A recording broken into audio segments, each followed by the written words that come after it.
brilliant book. Joshua, welcome. Hi, Thom. Thanks for having me. At first, I thought that voice was you. Oh, man. As you can hear in the background, there's some speeches going on. This is near the encampment in front of City Hall, where this has been going down for the last month. And that may be Angela Davis. I've stepped a block away to get a little distance, and I'm not sure who's speaking. But there's a rather large crowd that's spilled into the middle of the street.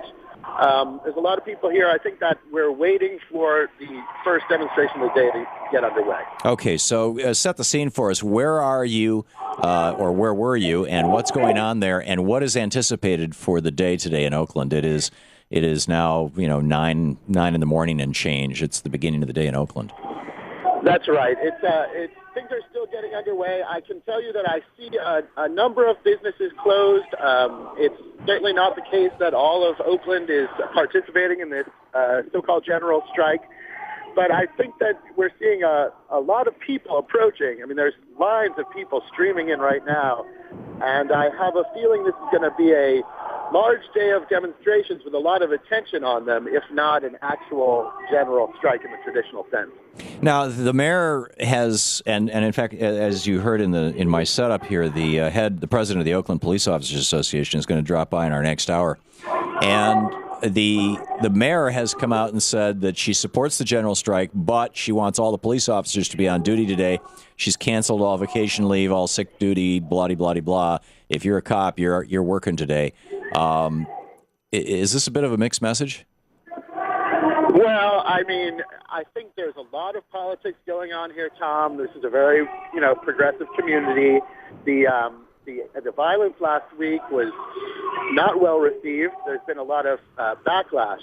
And it seems to me that everybody's scrambling to deflect blame from themselves. So we had the chief of police giving a very self-serving press conference. I can tell you that having been there, his account of what happened on Tuesday night was not accurate. In what way?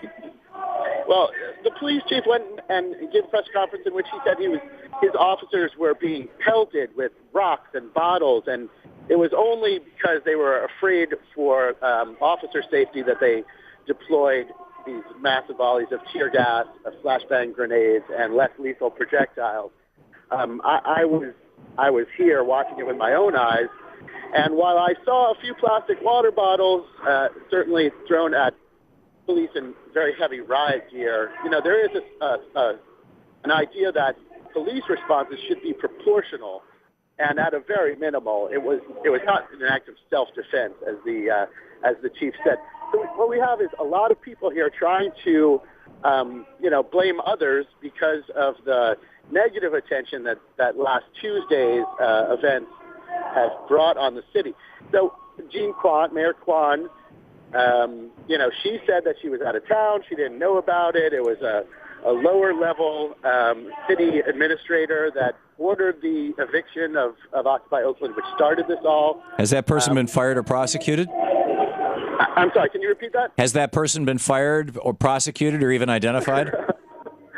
Yes, I don't remember the person's name. They have not been fired or prosecuted, but they have been identified.